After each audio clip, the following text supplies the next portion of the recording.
Hey everybody, we're back with Landon and Maddie of the Marquette County Conservation District who are helping us plant our salsa garden this morning here right outside of the TV6 and Fox UP studio. So we're teaching folks how to plant a vegetable garden. Landon, what are some of the factors you need to consider when picking out a location for your vegetable garden? Yeah, location is really important. So number one, we need sun. Vegetable plants generally need full sun, which is at least 6 hours a day, which here in the UP is very easy to get. We have long summer days. For in the UP. Totally.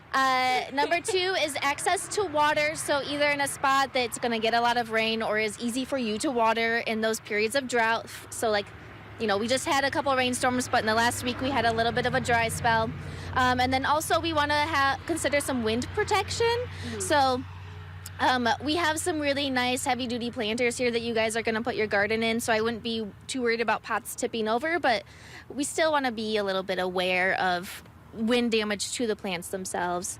And then the last thing I would say to consider is if you can create a little microclimate to just increase any amount of warmth you can, and so putting it next to a brick building is ideal. Okay. I see a brick building over So, there. I'm going to take you through our couple of spots that we were thinking. So let's take a little walk here. So this is a spot that we've been considering. We thought, you know, if we put the planters up against the brick, it kind of protects from that wind. You said you like the brick, you like the building, and the brick is gonna absorb a lot of the sun's warmth and radiate it back onto those plants. Okay, and this also, you know, nobody's gonna hit it with their car, right? That's what I was thinking too. Yeah, there's a lot of. We are in a parking lot. We are in a parking lot, and it's always a concern when we come out and start doing things for our show. What are you guys doing? What's happening? What kind of roadblocks are you going to be creating? But we also have a couple other spots. So we have this like picnic table where people sometimes will, you know, go to eat their lunch and take a little break. It needs to be rejuvenated a little bit, but that seems a little shady. It looks real shady there. Sure. It does look shady, and it's also farther away from water. True. And we need easy access, or I know T and I are not watering. And then, of course, we have where we planted our apple trees. If you guys watched that show, we did that with Maddie. We have our lilac bushes here, and then on the other side are our apple trees. And then This is the first time we're seeing the apple trees kind of in the... I think we've only checked on them in like April ever when they've never had leaf out. They're looking good. It's great to see that they're doing well. Yes. So what if we did decide to plant our plants right here by our apple trees, by these lilac bushes, Our pollinator by garden. our pollinator garden? Would that be good, bad, yes, no, how come? Well, definitely having pollinator plants close is really great for your yield on your veggie plants. All of our plants that we eat, for the most part, really require pollination to be successful.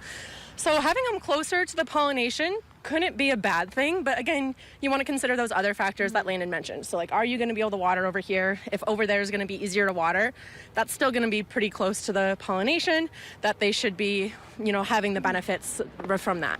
Plus to get the brick over by the house, or by the house, over by the building. You have more protection over there, and so for bees, you usually can count on a 1 to 2 mile radius for them searching for pollen, so I wouldn't be too worried about putting them over there. But we don't have to be right next. The fact that you guys have this on the property at all is great because, you know, we are on the highway here. So if this was not here, I'd be a little bit more concerned about their pollination. But, you know, this is right on the property. So I think anywhere on the property is going to be set up for success there with pollination. Man, we're just creating a little ecosystem here at TV6. It's just really coming together. It is. Woo! Okay, well, I think, what do you think? Building? I think by the bricks, maybe. I think so too. Okay, well, we're going to take a break, and we come back. I think we should start getting our pots ready. You guys ready for the next step? Definitely. Let's do it. Okay, we'll be right back. Salsa. Yes, that's what we want. Salsa.